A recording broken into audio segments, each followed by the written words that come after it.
o teu cuidado, a tua providência no dia de hoje, mais uma vez.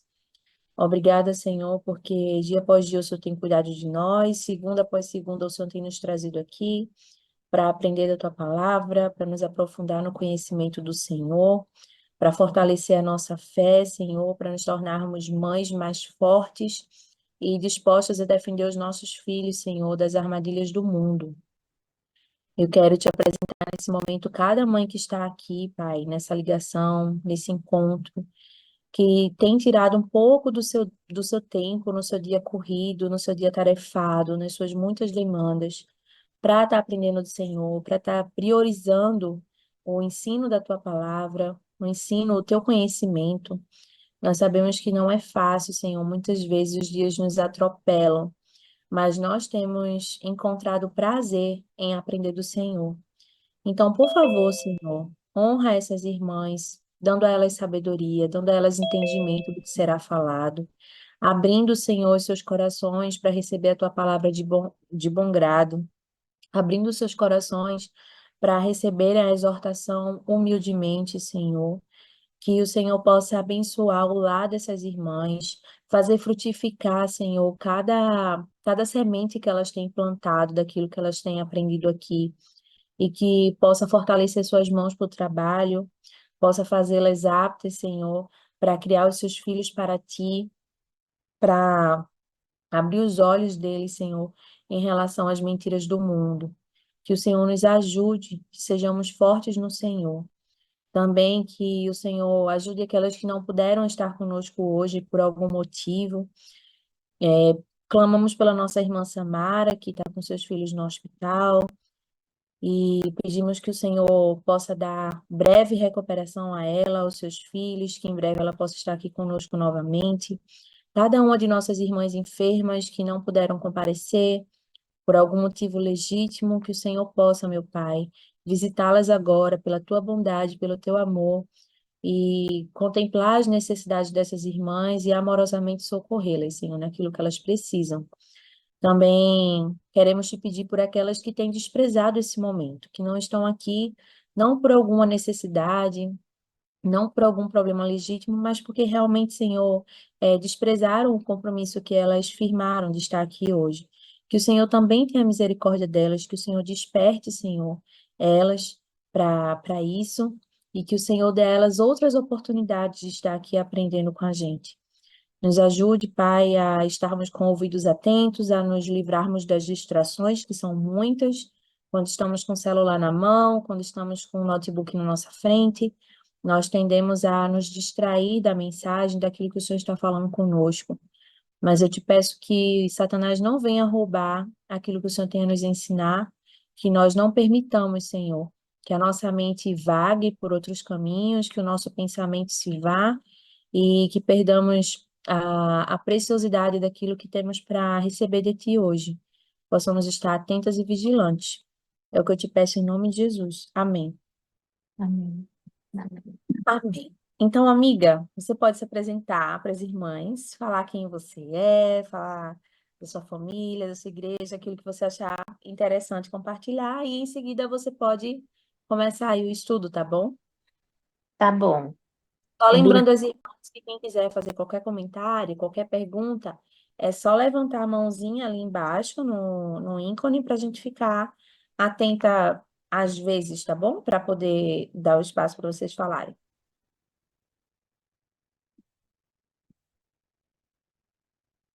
Boa noite, queridas.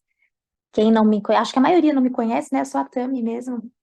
Mas eu vou me apresentar rapidinho para não roubar muito tempo das mães, né, gente? O tempo para mãe eu descobri que é uma coisa. Ai, Senhor.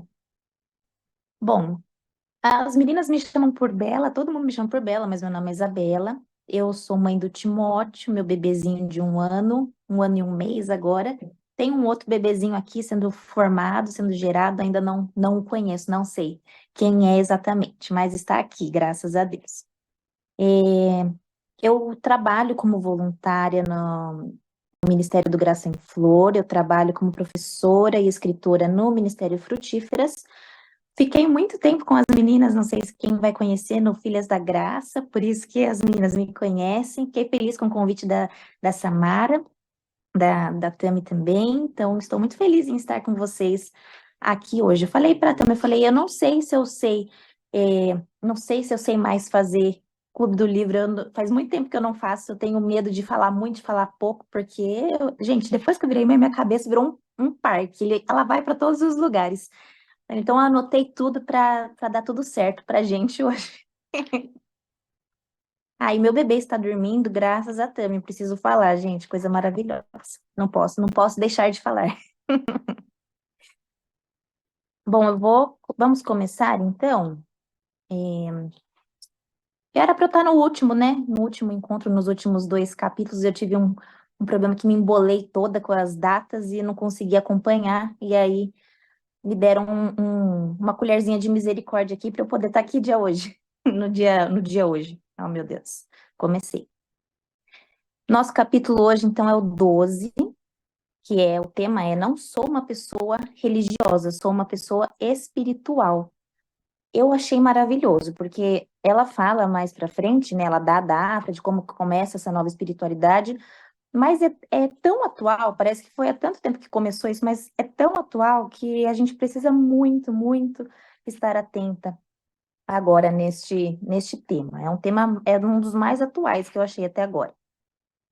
Então, a autora do capítulo, ela começa com uma ilustração, né, de uma cena que ela encontrou na casa dela, da filha, sentada, meditando, fazendo o barulho, né, do mantra, o Aum famoso, e ela estava meditando e depois, quando a mãe pergunta onde que ela aprendeu aquilo, ela fala que aprendeu na escola. E a surpresa é que é uma escola cristã, é uma escola particular cristã, então não era para achar esse tipo de conteúdo, né? E aqui eu já tenho um ponto, uma pontuação para fazer.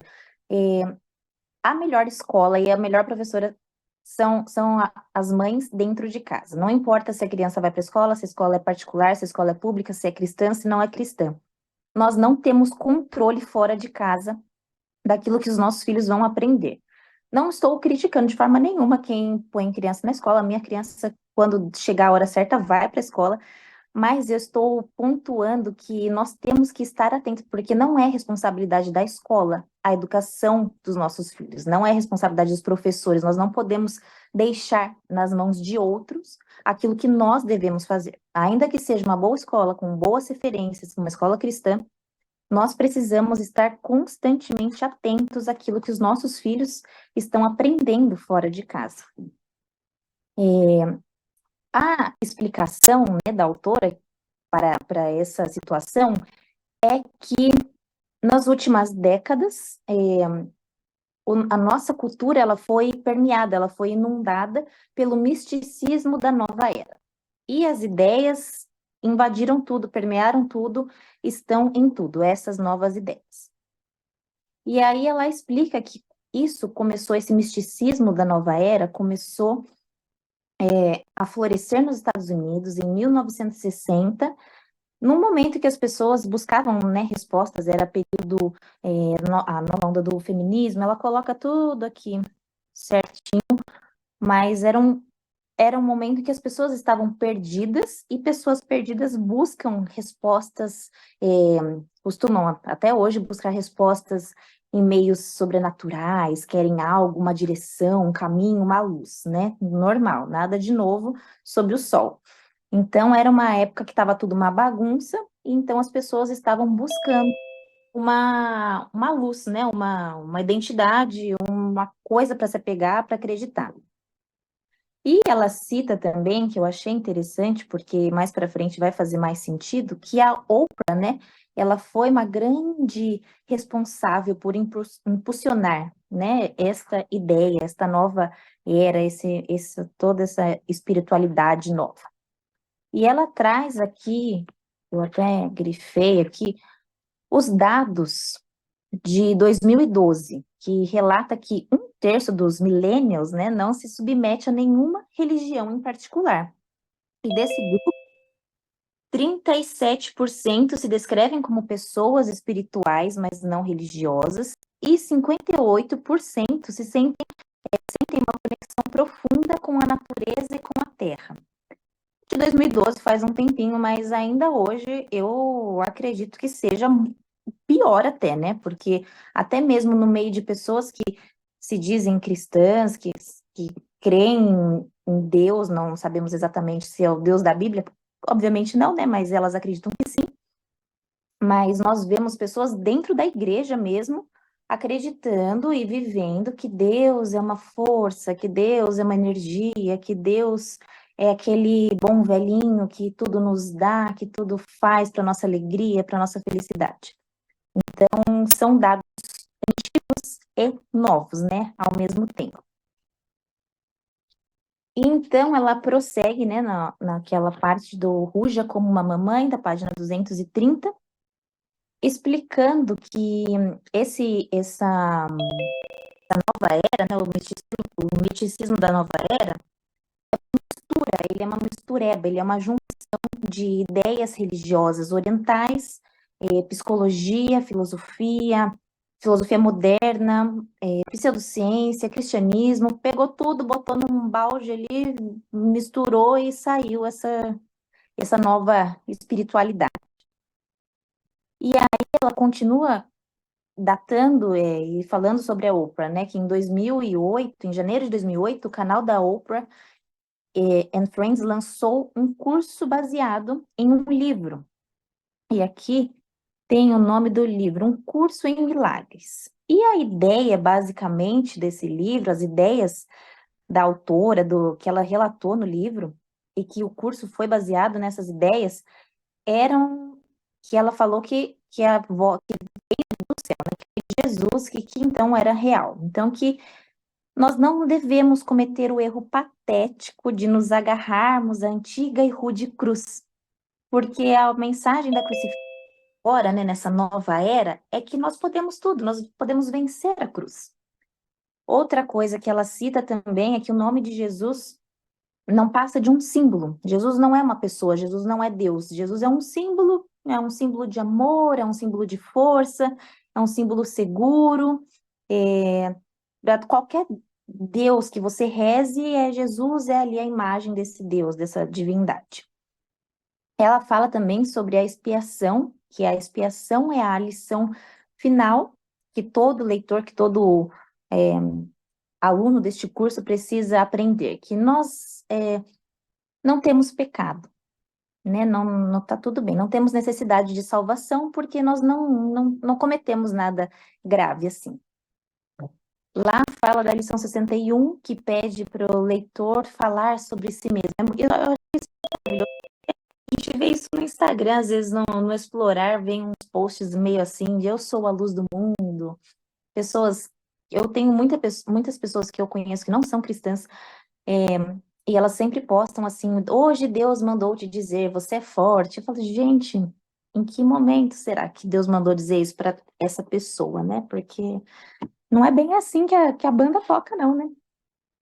Então, eu sou a luz do mundo, eu sou forte, eu sou tudo de bom.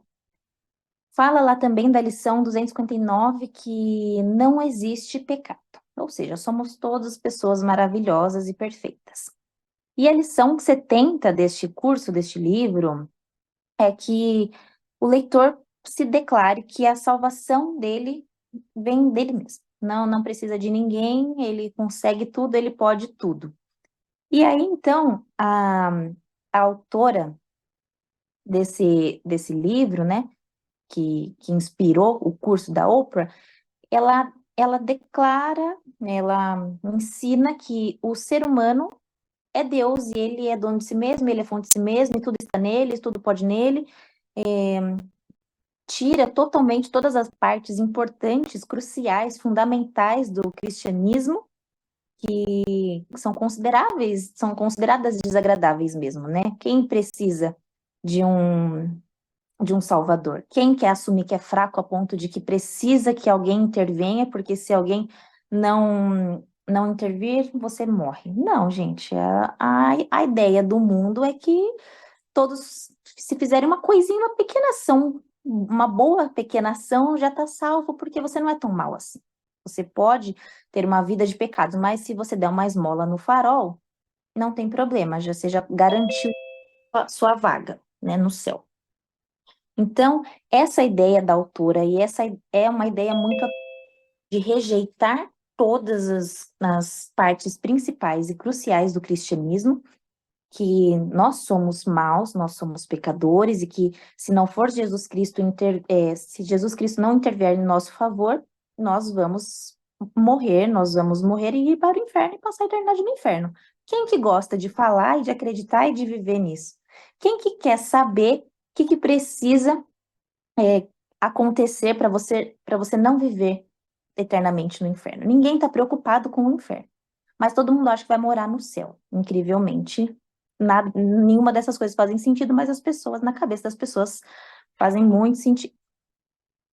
Então, a prossegue e cita 4 mentiras, né, sobre o misticismo da nova era. A primeira mentira é que Deus é tudo e todos são um.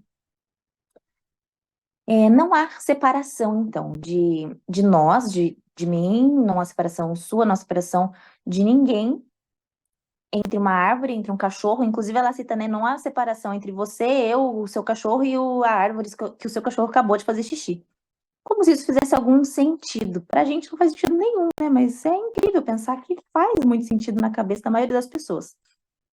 E isso tem um nome, né? Esse é o panteísmo. Tudo é a mesma coisa, é a mesma matéria, a mesma substância, a mesma realidade. A árvore é Deus, o cachorro é Deus, a natureza é Deus, a flor é Deus, eu sou Deus, todos somos Deus.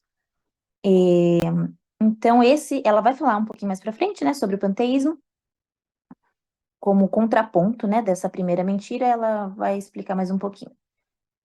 E aí ela cita aquele filme Avatar, e também ela cita Star Wars. Então ela escreve bastante sobre esses dois filmes, sobre como eles sutilmente afirmam esta ideia, afirmam esta crença do panteísmo, de que tudo é Deus e todos são Deus e tá tudo bem, e o cachorro é Deus e a flor é Deus e Deus é tudo.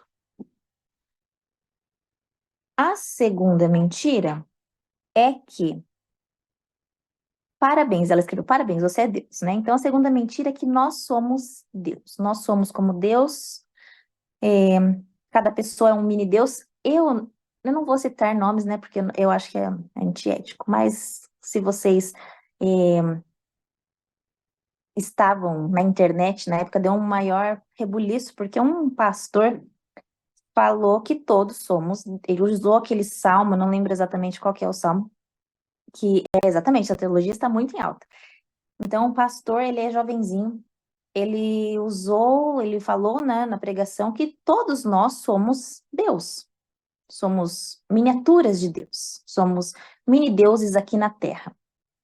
Então, eu estou citando isso pra gente, não para falar mal do pastor, embora, né, nem precise, né, não tem como defender um negócio desse, mas para a gente entender, para a gente ver que esse tipo de pensamento, esse tipo de ideia, ele está muito presente dentro das igrejas, não é? A gente não precisa ir muito longe, não precisa ir no meio dos descrentes para ouvir um negócio desse. Dentro da igreja tem muito disso, que nós somos Deus, que nós somos fortes, que nós somos poderosos, que nós nascemos para vencer.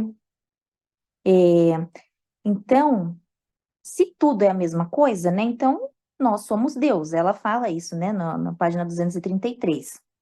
Se nós somos todos feitos da mesma substância ou da mesma realidade, então não tem separação entre Deus e nós. Nós somos todos a mesma coisa. E essa ideia de que há uma divindade interna, né?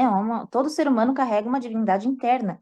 Por isso nós somos tão perfeitos, incríveis, imbatíveis, invencíveis. E quando eu estava lendo isso, eu até anotei aqui no meu livro um kkk, né, de risadinha aqui, lembrando do apóstolo Paulo, né? Coitado, Paulo lendo essa.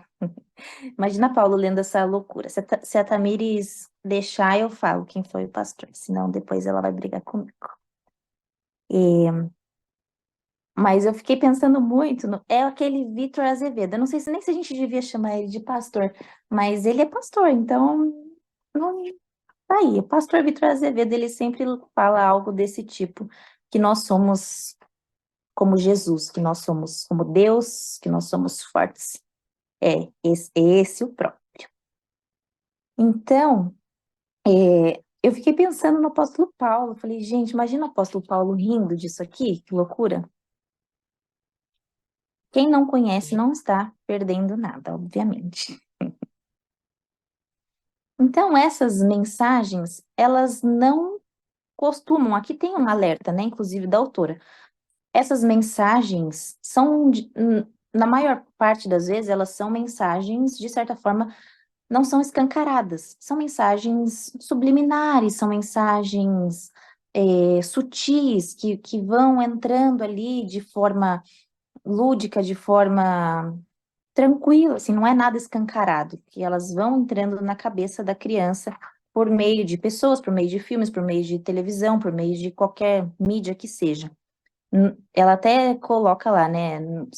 Na Netflix, seu filho não vai assistir assim, ei, crianças, adivinhe, cada um de vocês é Deus.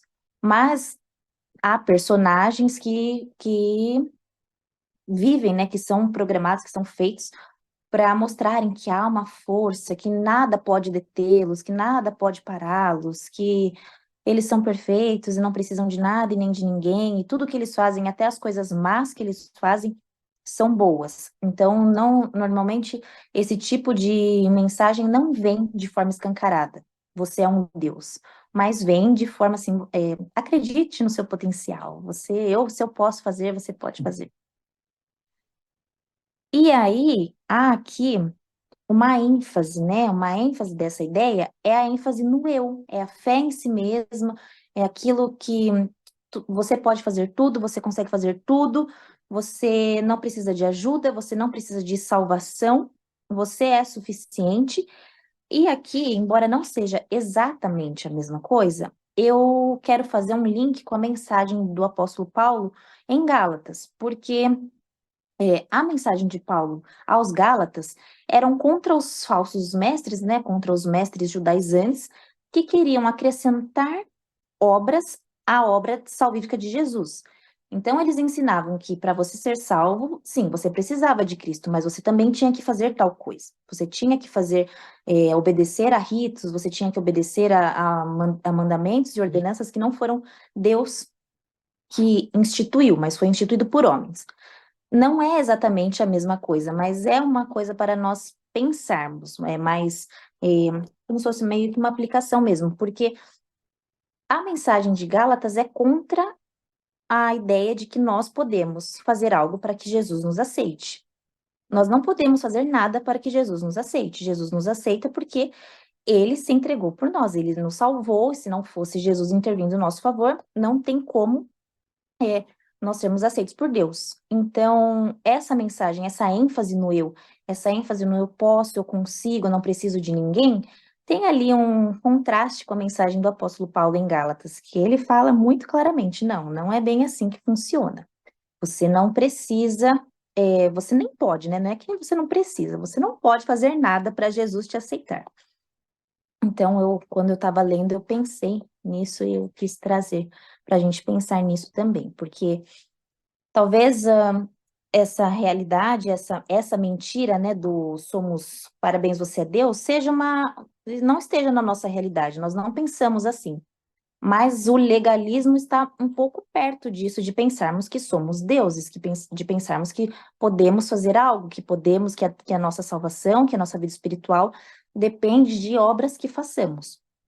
Claro que depois que Jesus nos salva, nós precisamos fazer coisas, mas nós não podemos fazer coisas para sermos aceitas por Deus.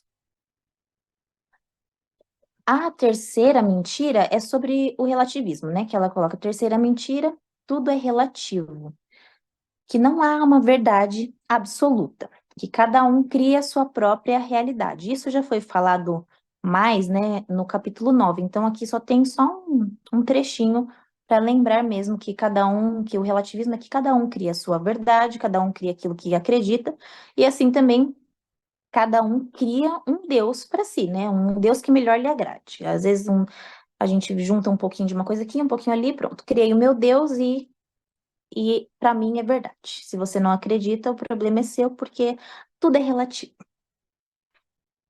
E a quarta mentira é sobre meditar, que meditar é a resposta para todos os problemas. Meditar é aquela prática, né, de desestressar, de se conectar, de você se desconecta de si mesmo, dos seus pensamentos, e se conecta com o divino, com aquilo que está dentro de si, com mantras, com barulhos de água caindo,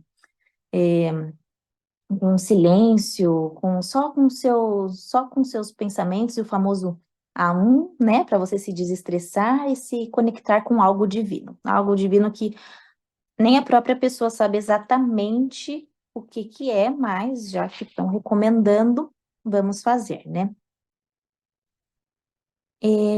Então, ela continua, ela em outro tema agora, né, ela fala sobre use de discernimento.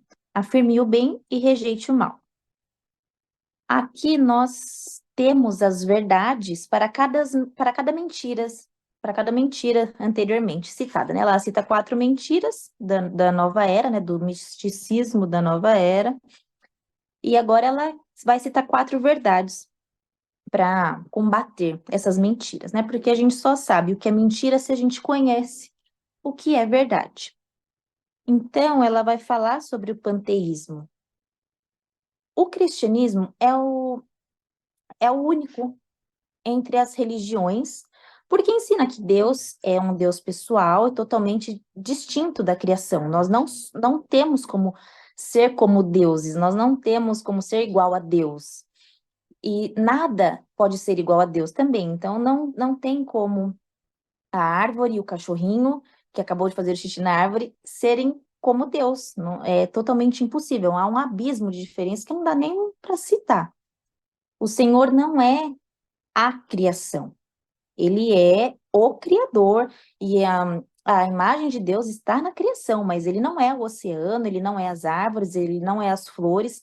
Alguém que aprecia a natureza tem o costume de achar que pronto, está ali, esse é o seu culto, essa é a sua religião.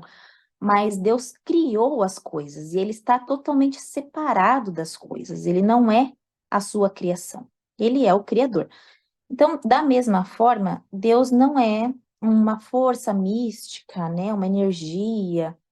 E Deus é uma pessoa divina, totalmente santa, divina e separada. Ela cita, inclusive, em Romanos 1, né, que Paulo, ele explica a origem do panteísmo.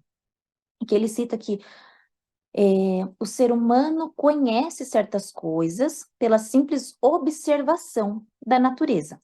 Ou seja, nós podemos olhar para a natureza, para as árvores, para as flores, para as aves, para o céu, e saber que Deus existe e que Ele é poderoso porque fez, poderoso e maravilhoso porque fez todas essas coisas, mas que essas coisas em si não são deuses. E aí Paulo escreve a disposição mental que algumas pessoas têm, né, que são confusas, que são entenebrecidas e elas se acham muito inteligentes por acreditarem que essas coisas são Deus, mas na verdade o que elas são é tolas. E nada pode substituir, então, o Criador. Em poucas palavras, né? Em poucas palavras, o panteísmo é isso: culto e adoração ao Criador Todo-Poderoso, substituída pelas coisas que ele criou. O panteísmo é você não adorar exatamente o Criador, mas você adorar as coisas criadas como se fossem o Criador. A segunda verdade, para combater a segunda mentira, é que divindade de sobre a divindade de toda a humanidade. O ser humano, ele é mau. O ser humano é mau, o coração do ser humano é mau. Todos estão mortos nos seus pecados, todos estão destituídos da glória de Deus. Todas as pessoas são intrinsecamente más. A Bíblia é muito clara sobre o nosso pecado, sobre a nossa maldade, sobre a nossa maldade original, né? Não tem como falar que nós somos bons e que quando Deus nos encontra, ele só melhora aquilo que já era, que já estava bom, não era tão mal assim. Deus só deu uma melhorada. É impossível falar isso. O nosso coração, ele é mau, o nosso coração é enganoso. Do nosso coração vem os maus pensamentos, vem todo engano, vem toda mentira. É toda fonte do mal é o nosso coração. E todos nós precisamos de um Salvador. Não há nada que nós possamos fazer sem Jesus, não há nada que nós possamos fazer sozinhos. Não há bondade nenhuma em nenhum ser humano, até aquela pessoa mais boazinha que a gente conhece, se Jesus não resgatar, ela é uma pessoa má, porque pecou contra Deus. Então, Deus é bom e nós somos maus. Essa é a verdade. E essa verdade nos coloca em uma posição de que nós necessitamos de um Salvador. Não há quem não precise do Salvador. A terceira verdade é sobre o relativismo. Não existe a minha verdade, não existe a sua verdade. Só existe a verdade. Ela até cita aqui um exemplo, né? Eu vou resumi-lo, porque eu achei interessante. A maçã não deixa de ser maçã, porque eu tô olhando e tô falando, isso não é uma maçã. A Tamira está olhando e tá falando, não, isso é uma maçã. Então, eu não posso chegar e falar assim, não, mas para mim não é, e ela não é. E ponto final. Se eu fizer isso, eu sou uma pessoa totalmente tola, preciso de ajuda, de uma intervenção, alguém precisa me parar e falar, amiga, não é bem assim que funciona. Não existe a minha verdade. A verdade é a verdade. Não existe a sua verdade e a minha verdade, porque a verdade não é algo relativo. Não é o que eu acredito é verdade. Agora, se você quer acreditar ou não, o problema é seu, porque a verdade é relativa. Não existe isso. A maçã é maçã, eu querendo ou não. O verde é verde, eu querendo ou não. Deus é Deus, eu querendo ou não. Eu acreditando ou não. Lá na página 239, aí ela termina, inclusive, falando, né, que a Bíblia tem muito a dizer sobre a natureza da verdade. E a Bíblia fala o que é a verdade. Resumidamente, a verdade é uma pessoa. A verdade é o Senhor Jesus. Jesus diz que Ele é o caminho, que Ele é a verdade, que Ele é a vida. Não tem relativismo na verdade. A verdade é a verdade, Jesus é a verdade. Ah, mas eu não acredito. Mas aí é um problema de quem não acredita. Não deixa, Jesus não deixa de ser a verdade porque alguém não acredita que Ele seja realmente a verdade. O que é verdade? É Cristo, a palavra de Deus, tudo que Deus fala é verdade, o Senhor Jesus é a verdade e não há outro caminho fora disso. A quarta verdade é sobre a meditação. Que a meditação, nós podemos agora pensar assim, mas a meditação não é uma prática devocional, uma prática bíblica? E sim, né, a meditação faz parte das disciplinas espirituais, mas no sentido de não de entrarmos em transe e buscarmos algo divino, uma divindade, enfim. É no sentido de que nós lemos aquilo que é a verdade, que é a palavra de Deus, nós passamos a meditar, então, naquilo que é verdade. Meditar no sentido de pensar profundamente sobre aquilo que nós lemos na palavra de Deus. Então, a meditação, sim, é uma prática bíblica, mas não é aquela meditação de você sentar e se esvaziar e botar lá a musiquinha, a cachoeira caindo para você relaxar, né? A meditação no sentido de, de disciplina espiritual mesmo, de você daqui você não se esvazia de si e deixa seus pensamentos para qualquer intruso entrar, não. Você se esvazia de si para se encher daquilo que Deus diz que é verdade. Você se esvazia de si mesma, você se esvazia das suas convicções, daquilo que você acha que é verdade, você se esvazia daquilo que você acha que deve ser, como você deve agir, e você passa então a ler a verdade, que é a palavra de Deus, e se encher, passar a pensar nela, meditar nela e se encher dela. E aí então nós somos transformadas por este tipo de meditação. Então, a meditação bíblica, ela leva a pessoa a se concentrar em algo fora de si mesma. Não dá para a gente se concentrar em si mesma e sair edificada. Não tem, é impossível. Mas na meditação bíblica nós nos concentramos naquilo que é verdade, naquilo que é puro, naquilo que é bonito, que é a palavra de Deus. Então, envolve parte lógica, envolve parte pensante do cérebro. Nós não nos desligamos. Pelo contrário, nós nos atentamos para aquilo que Deus está falando na sua palavra. E terminando o capítulo, ela começa agora aqui a ser um pouco mais prática, né? A falar de forma mais prática. Ela fala ali sobre o justifique, argumente em favor de abordagens mais saudáveis. Então, aqui ela já começa a ser mais prática. A verdade é que nós não somos suficientes. As escrituras são totalmente claras em relação a isso. Nós somos totalmente dependentes, nós somos o contrário de suficientes, né? Nós somos totalmente dependentes, não há nada, absolutamente nada que nós possamos fazer sem Jesus. Mas também essa é a boa nova para nós. Nós somos pecadoras que precisamos de um Salvador, mas nós temos esse Salvador.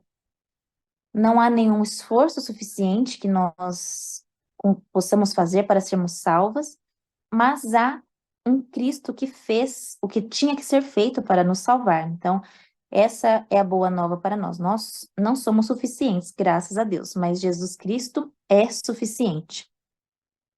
Então, por isso que essa nova espiritualidade, por isso que essa nova espiritualidade, ela é uma farsa, ela é uma enganação, ela é uma mentira total, porque nós não somos boas, nós não somos suficientes, nós não podemos, nós não conseguimos. E essa é uma mensagem totalmente contrária, né? Totalmente oposta àquilo que nós ouvimos hoje.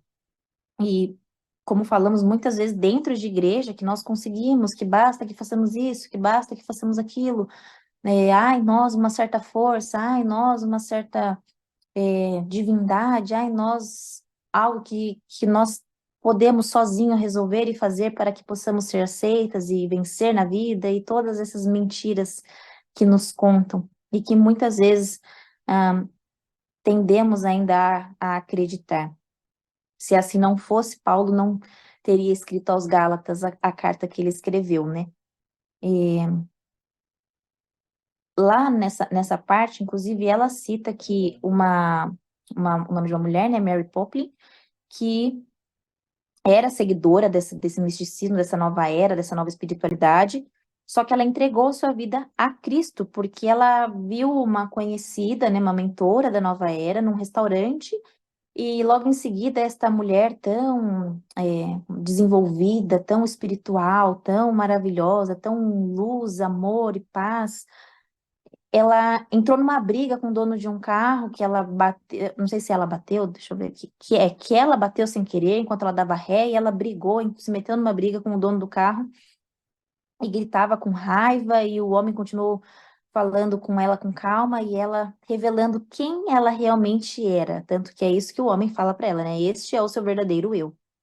E aí, esta mulher, quando ela se deparou com essa cena, ela caiu em si. Então, ela percebeu que era verdade o que o cristianismo sempre ensinou, né? Não importa o quanto nós tentamos, não importa quantas meditações nós fazemos, nem com quanta força de vontade nós pratiquemos certos princípios, obedeçamos certos ritos, nós nunca conseguiremos nos tornar boas. Nosso coração, ele é totalmente corrupto, ele é desesperadamente mau e corrupto.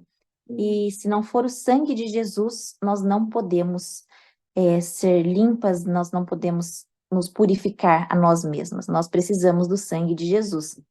E aqui eu queria citar de novo Gálatas, sobre, talvez essa não seja totalmente a nossa realidade, mas creio que nós tendemos para o legalismo, né? Então, de querer fazer algo a mais para sermos aceitas, queremos obedecer perfeitamente ritos e regras para sermos aceitas, mas nós estamos vendo que não, isso está mais parecido com o misticismo da nova era do que com o cristianismo bíblico verdadeiro de Jesus Cristo. A verdade é que nós não podemos e nós não somos, mas Cristo pode e Cristo é.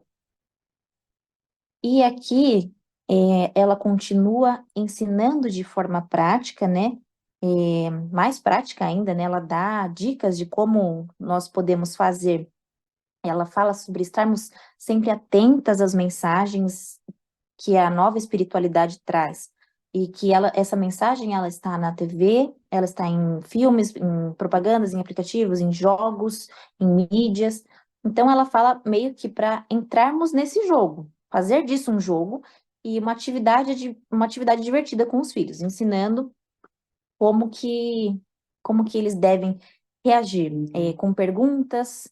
Quando ouvirem frases, ela cita lá, né? Quando ouvirem como siga o seu coração, ela fala, faça perguntas práticas do tipo, e se o coração de alguém estiver mandando essa pessoa fazer alguma coisa que é ruim? Então, de forma bem prática mesmo, ela fala aqui na página 242 sobre como devemos agir. Não como as autoras falam nos primeiros capítulos, né, não é excluindo, colocando a criança numa bolha e rotulando pelos nossos filhos o que eles podem, o que eles não podem, o que é verdade, o que é mentira. Mas é sempre levando-os a pensar.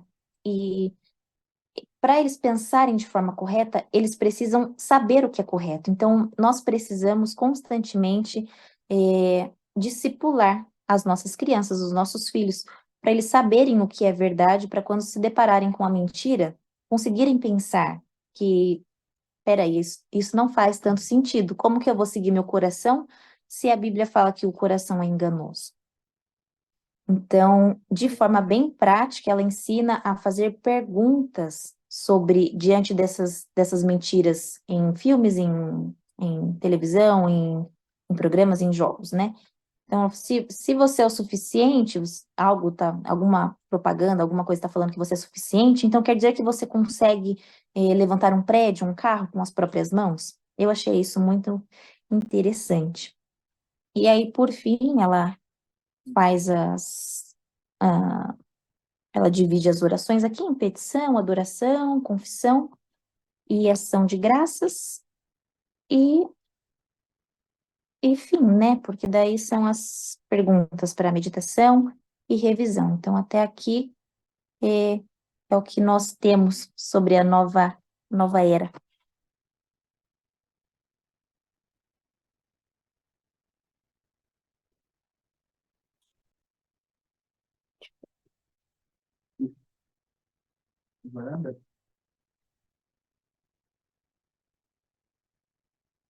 Eu vou ler algumas mensagens agora, se vocês quiserem perguntar, falar, eu não sei como que a Tami faz aqui.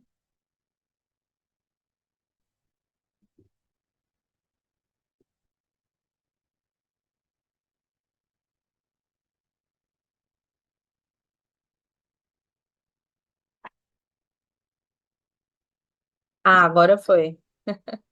Eu estava tentando abrir o microfone, mas estava parecendo que o host precisava liberar para mim. É...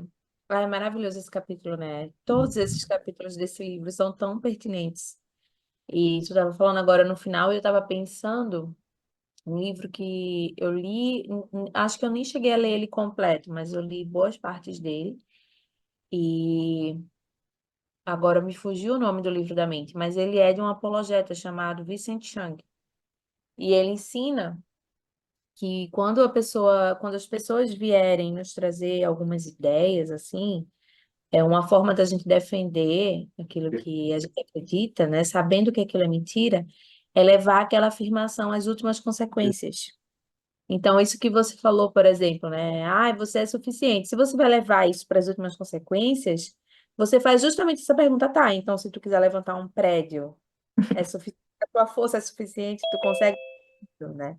Porque quando você leva o argumento da pessoa às últimas consequências, você mostra o quão ridículo é o que ela está falando, né? Aí alguém pode até dizer, ai, não faz sentido, mas faz sentido, porque todas as vezes que você se depara com uma afirmação mentirosa, absurda, aí você vai levar essa afirmação ao absurdo, às últimas consequências, e vai mostrar claramente para aquela pessoa o quão ridículo é o que ela está falando, né? Isso é um exercício interessante de se fazer, assim. E, e muito bom, é isso mesmo. Eu estava vendo aqui alguns comentários das meninas. Você até falou que ia ler o chat, né? Deixa eu fechar aqui para. Deixa eu. Tinha bastante. Nossa, me perdi. Teve um aqui que eu vi. Ai, fiquei errado. Deixa eu encontrar. Nossa, eu abri o chat errado aqui. Espero que eu consiga. Ah, tá. Esse que eu ia fechar a conversa. Foi uma que colocou como se fosse um testemunho.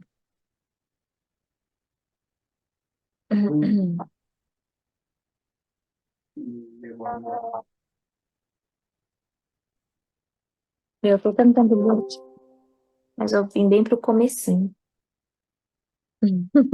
Eu tô procurando aqui. Posso comentar uma coisa enquanto você procura? Sim, claro. Tá falando. Ai, É... Oi, Ingrid. Eu tava pensando, refletindo comigo enquanto eu lia esse capítulo, né? O quanto Cristo tira esse peso de cima da gente, de ser autossuficiente, de conseguir sozinho. Aquela questão dos pensamentos também, os seus pensamentos vão determinar. Gente, se os meus pensamentos fossem determinar minha realidade, eu estava numa situação muito complicada, porque às vezes os meus pensamentos me levam para um lugar onde eu não quero estar. E o Espírito Santo me traz para um lugar melhor, me mostra, não, não é bem assim. Então, o fato de nós entregarmos a nossa vida completamente a Deus, tira esse peso, sabe? É aquele peso de eu consigo, eu faço. Não, você não consegue, você não. Não, isso não está somente nas suas mãos. A gente precisa carregar a nossa cruz, mas nos lembrar que tem alguém que carregou uma cruz muito maior, né? Que é Cristo.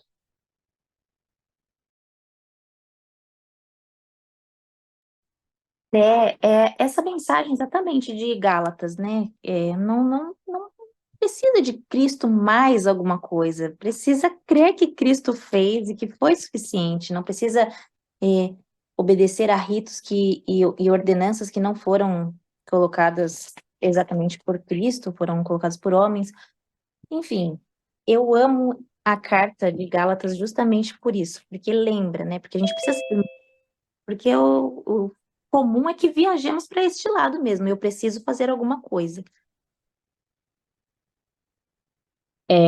a mensagem que eu estava procurando era justamente da Ingrid, depois eu vi. Que ela estava falando justamente sobre a suficiência de Cristo e dizendo assim, como é bom a gente poder confiar num Salvador que é realmente suficiente, né? Porque o nosso melhor está longe de ser perfeito. E é justamente isso, né? Por mais que nós façamos, e por mais que nós nos esforcemos, e por melhor que a gente pense que a gente está sendo, né? Mas as nossas obras são como trapos imundos. Diante as nossas boas, as nossas melhores obras, né? A palavra de Deus diz. São como trapos imundos. Então, que bom que nós temos a Cristo. Que bom que o Senhor nos fez enxergar a nossa insuficiência, a nossa incapacidade, a nossa pequenez, para confiar somente na obra de Cristo, né? E quão tristes são aqueles que confiam na própria força, na força do próprio braço, no próprio entendimento. Quantas vezes a gente vê as escrituras tratando essas pessoas como tolas, como loucas, como, né? Perdidas de fato no seu entendimento. Até quando a gente estava falando também desses homens que adoram as coisas criadas, estava lembrando da passagem de Romanos, né? O Senhor fala claramente isso, que eles trocaram a glória do Deus invisível pela criatura, pelas coisas visíveis, né? Por animais, por répteis, por quadrúpedes. E mais na frente a gente vai ver o porquê isso. Porque a mente deles é corrompida, eles foram entregues pelo próprio Deus a uma condição mental deplorável, né? Eles são como um doente mental mesmo, que não consegue ver claramente a mão do Senhor em todas as coisas. Então, é tamanha tolice, tamanha insensatez deles, tamanha loucura, que eles enxergam Deus nas coisas criadas, mas não enxergam o Deus criador, não conseguem ver o Deus criador nas coisas criadas, né? Verdade. E graças a Deus que o Senhor nos deu olhos para ver o que é óbvio, mas que o pecado nos cegou para o óbvio. O pecado nos cegou para as coisas mais claras, né?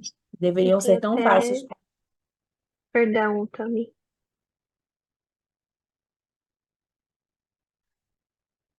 Pode falar, desculpa. Pode falar, tinha terminado, fica à vontade. Ai, meu Deus. Então, tem até uma escritura que fala disso, né? Que os homens são indesculpáveis. Então, quer dizer, antes eu pensava assim, não, tudo bem, aquela pessoa ser ateia, porque talvez ela não tenha tido um encontro com o Senhor, talvez ela não tenha tido uma experiência. E esse livro fala exatamente sobre isso, sobre essa questão da experiência, do emocionalismo e tudo mais. E nessa escritura, eu até coloquei aqui no chat, é Romanos 1:20, se eu não estou enganado. E diz: Pois desde a criação do mundo, os atributos invisíveis de Deus, seu eterno poder e sua natureza divina têm sido vistos claramente, sendo compreendidos por meio das coisas criadas, de forma que tais homens são indesculpáveis. Você não tem motivo para você não crer em Deus. Deus se revela por meio da sua criação. Não é a criação que tem que ser adorada, né? A criação aponta para um Criador. Ponto. Isso, Acho que perfeito. é interessante a gente comentar também sobre a questão da meditação, né? Esvaziar a mente. O quão perigoso é você esvaziar a mente? Já diz o velho ditado, né? Mente vazia. Oficina do diabo. E tem também acho que é o Pilates, né? O Pilates que fazem posições para poder O yoga. relaxar isso, para poder relaxar o corpo, também é uma forma de esvaziar a mente e adorar falsos deuses. Muito sério isso, muito sério. E isso tá muito, assim, é tão comum para nós, né, que tá tudo bem. Ah, eu só tô fazendo um exercício físico, é yoga. Acho que Pilates também, na realidade. Eu não tenho certeza, eu Não, o preciso Pilates conferir. eu faço. Pilates tá ok, né? O Yoga. Pilates amanhã de manhã. Pois é. Mas é isso. A minha cabecinha de grávida também. A mocinha, eu esqueci o nome dela, desculpa, Bela. A Bela tava comentando, né? Ai, minha cabeça tá bem difícil de grávida e tal. Gente, minha cabeça nunca mais voltou a mesma. Eu começo um pensamento, no finalizo.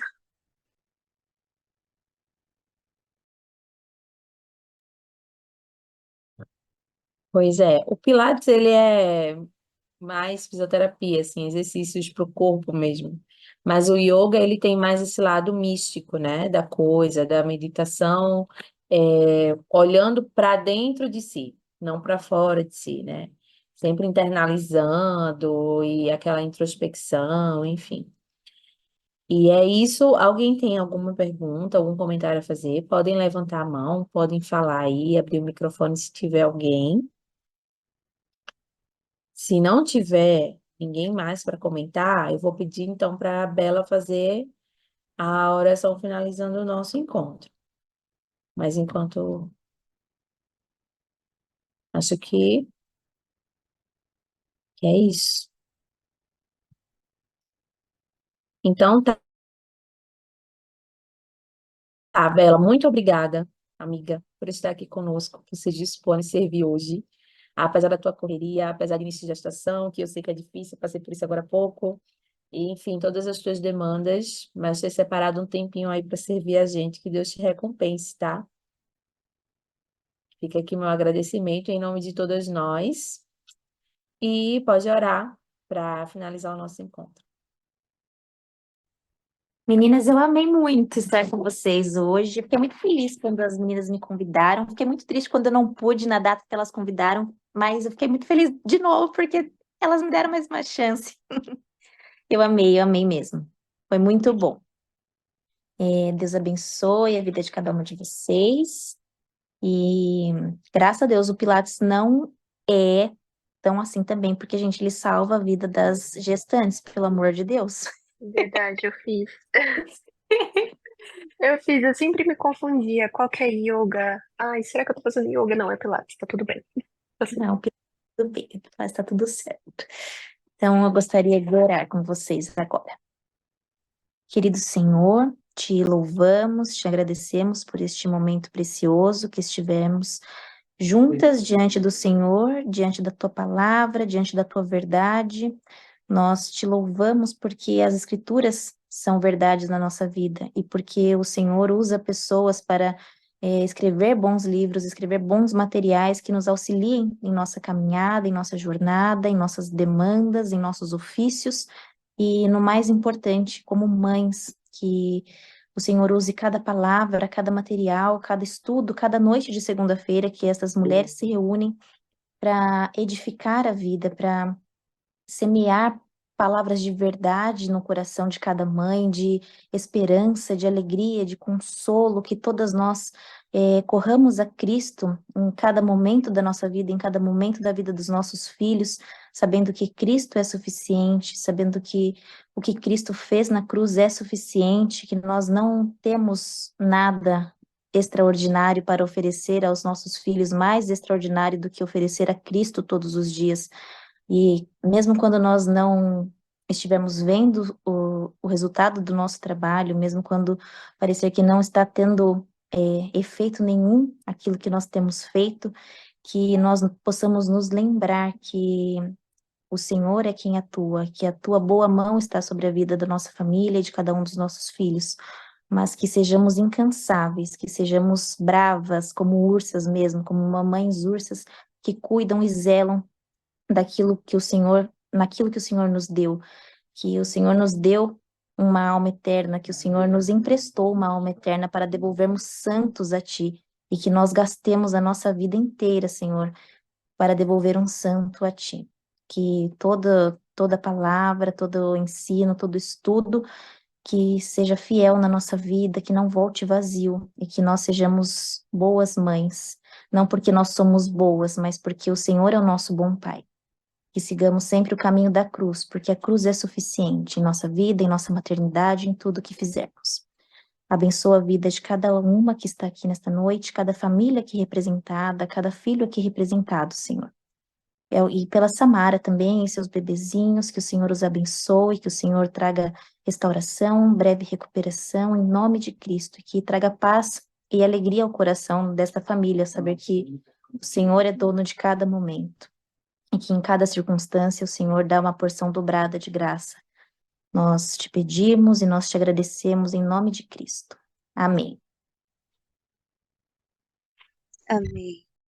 Amém. Amém, Boa obrigada. noite. Boa Bom noite. dia para você. Noite.